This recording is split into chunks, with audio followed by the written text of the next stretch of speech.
Hello students, my name is Shivani Gaur and welcome to deep explanation. तो आज का हमारा टॉपिक है कुछ इंपॉर्टेंट रेस के बारे में। तो हम जानेंगे कुछ रेस के बारे में। ठीक, तो जैसे कि मान लीजिए कि हम कोई रे डायग्राम बनाते हैं। तो जब हम कोई रे डायग्राम बनाते हैं तो उससे पहले हमें कुछ रेस के बारे में जानना भी पड़ता है। ठीक, तो आज हम बात करने वाले हैं मिरर की।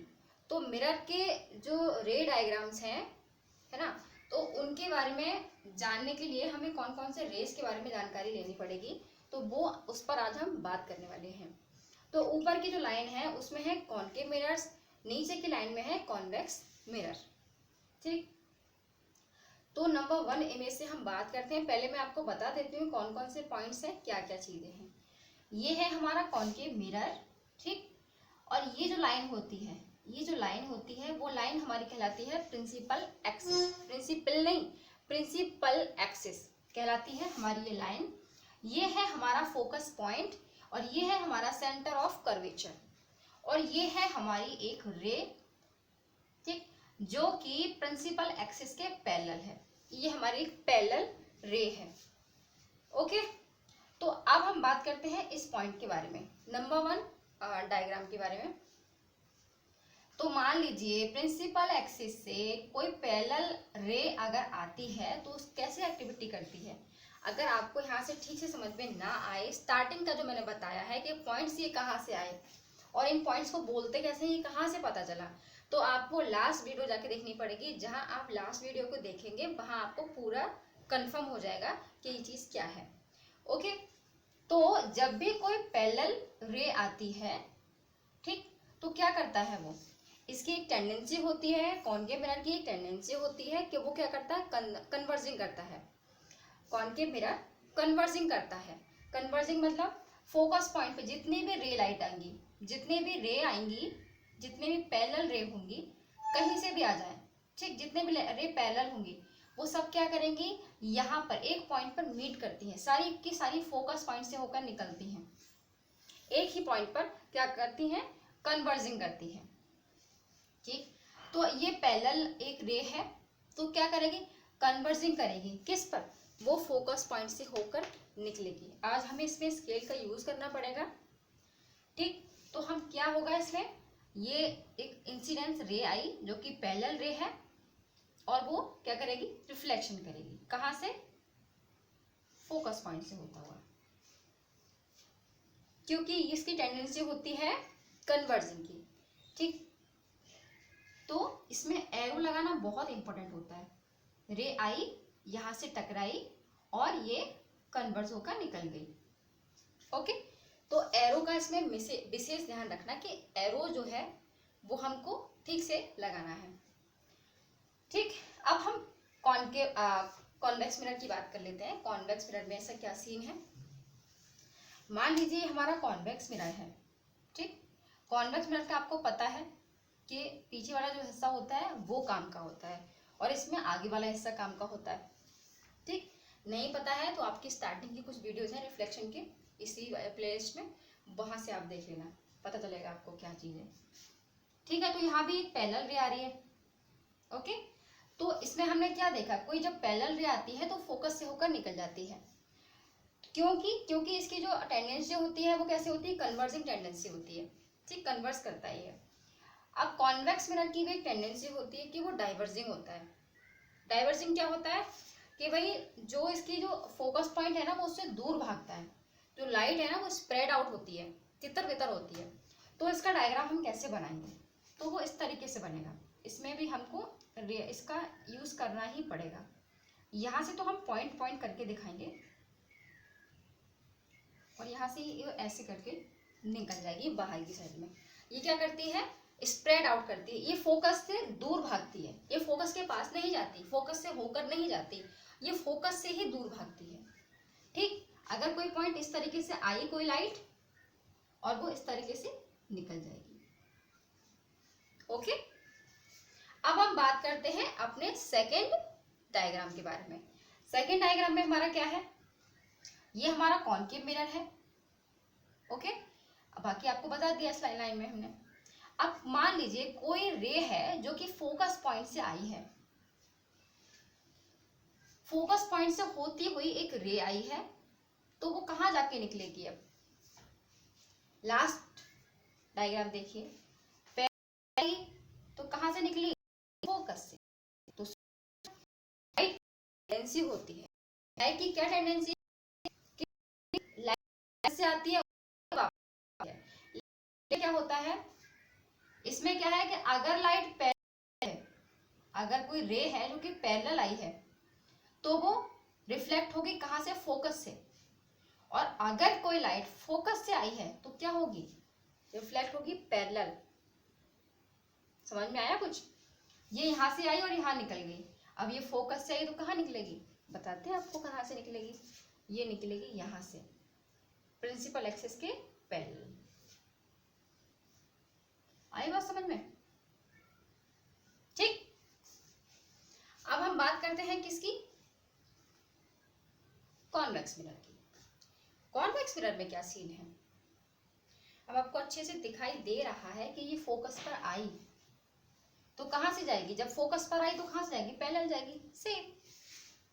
तो ये जाएगी पैरेलल, प्रिंसिपल एक्सिस के पैरेलल। ये इधर से आई और ये इधर के लिए वापस निकल गई। ठीक। अब आता है हमारा थर्ड डायग्राम। थर्ड डायग्राम का क्या सीन है? ये क्या है हमारा? Centre of curvature. ओके। तो एक रे आती है जो कि सेंटर ऑफ कर्वेचर से आती है। कहां पर? कॉनकेव मिरर पर एक रे आती है जो कि सेंटर ऑफ कर्वेचर से होती हुई आती है। अब इससे पहले आप एक चीज बताइए, आपने लॉ ऑफ रिफ्लेक्शन पढ़ा है? बिल्कुल पढ़ा है। लॉ ऑफ रिफ्लेक्शन में क्या हो रहा था कि भैया जो इंसिडेंट रे आई और यहां से रिफ्लेक्ट होकर बाहर निकल गई, और ये क्या था? ये था इसका नॉर्मल। ओके। और ये था हमारा एक मिरर। ठीक। ये बड़ा था। एक चीज इसमें और पढ़ी थी आपने कि ये होता है इंसिडेंट और ये होता है रिफ्लेक्टेड। मतलब ये है दो एंगल होते थे ना इसमें, एक इंसिडेंस होता था और एक रिफ्लेक्शन होता था। एंगल ऑफ इंसिडेंस और एंगल ऑफ रिफ्लेक्शन। तो ये क्या होते थे? एक दूसरे के इक्वल होते थे, क्योंकि इसकी प्रॉपर्टी थी angle I equal angle R. ये पढ़ाया था ना आपको। तो मान लेते थे कि अगर इसका 60 डिग्री है, एंगल ऑफ इंसिडेंस का एंगल है वो 60 डिग्री है, तो एंगल ऑफ रिफ्लेक्शन का एंगल भी कितना होगा? 60 डिग्री। मान लीजिए कि इसका 45 डिग्री है तो इसका भी कितना होगा? 45 डिग्री। और मान लीजिए कि अगर इसका 0 है तो इसका एंगल कितना होगा?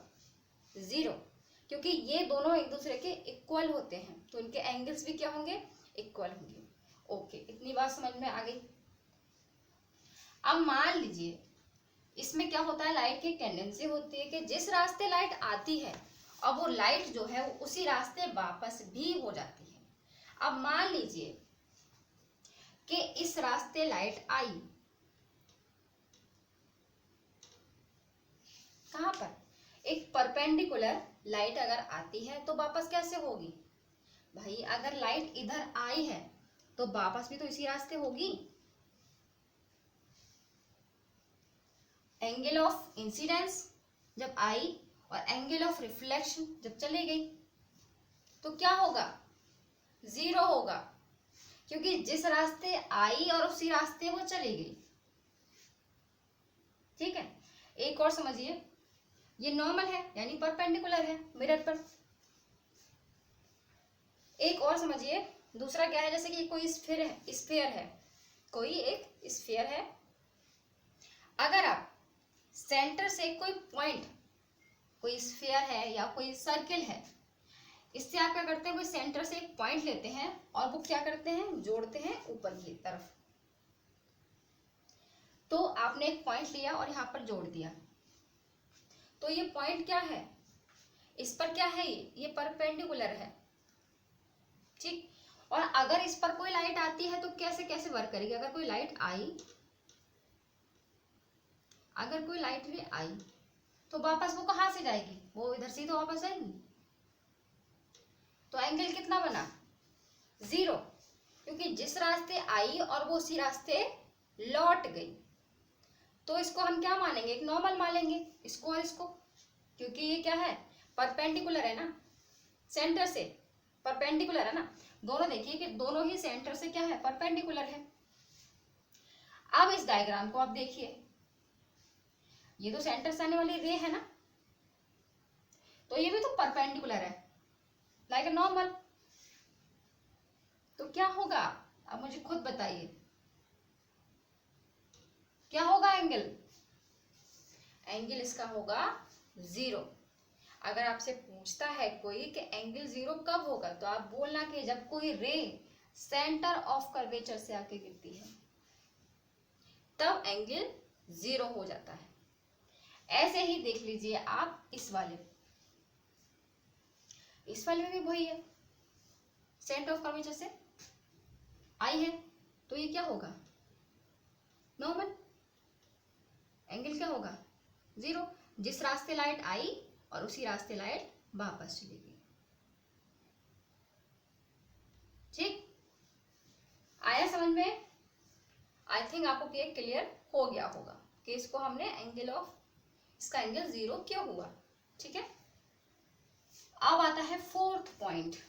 फोर्थ पॉइंट में कुछ नहीं है, बहुत सिंपल सा पॉइंट है।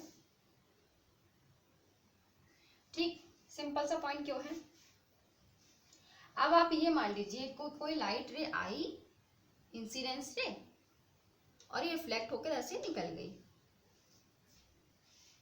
ओके, तो इनके बीच के जो एंगल होंगे वो क्या होंगे, इक्वल होंगे ना। अगर ये वाला रे ऑफ इंसिडेंस और रे ऑफ रिफ्लेक्शन, ठीक, इसका 90 है तो इसका भी 90 होगा, इसका 40 है तो इसका 40 होगा, इसका 50 है तो 50 इसका होगा। ये दोनों एंगल्स क्या होंगे, एक दूसरे के इक्वल होंगे, law of reflection. Okay, fourth point देखिए, फोर्थ पॉइंट में भी ये होगा कि कोई लाइट रे अगर आती है तो वो अंदर थोड़ा चली जाएगी, वो यहां से रिफ्लेक्ट होके बाहर निकल जाएगी। ठीक, कोई शीशे पर अगर कोई लाइट गिरती है तो वो उसके अंदर थोड़ा चली जाती है, वहीं से रिफ्लेक्ट होके वापस चली जाती है। तो ray of incidence and ray of reflection, और दोनों ही क्या होंगे, एक दूसरे के इक्वल एंगल होंगे, I इक्वल R। ठीक है, तो ये थी हमारी कुछ इंपॉर्टेंट रेज, और इसमें मेन पॉइंट आपको रखना है कि भाई जो एरो है, एरो का मेन ध्यान रखना है कि एरो जो बनाना है वो हमको ध्यान से बनाना है, तभी हम रे डायग्राम को अच्छे से बना पाएंगे। ठीक है, तभी उसमें कोई मिस्टेक हम नहीं करेंगे। अगर हमने एरो का ध्यान कर लिया, अगर एरो पे हमने ध्यान नहीं दिया, तब ये डायग्राम क्या हो जाएगा, गलत हो जाएगा। तो एरो पर मेन ध्यान रखना है। ठीक है, बाकी जिन लोगों ने चैनल सब्सक्राइब नहीं करा है वो लोग सब्सक्राइब कर लें। तो मिलते हैं नेक्स्ट टॉपिक के साथ नेक्स्ट वीडियो में, तब तक के लिए गुड बाय।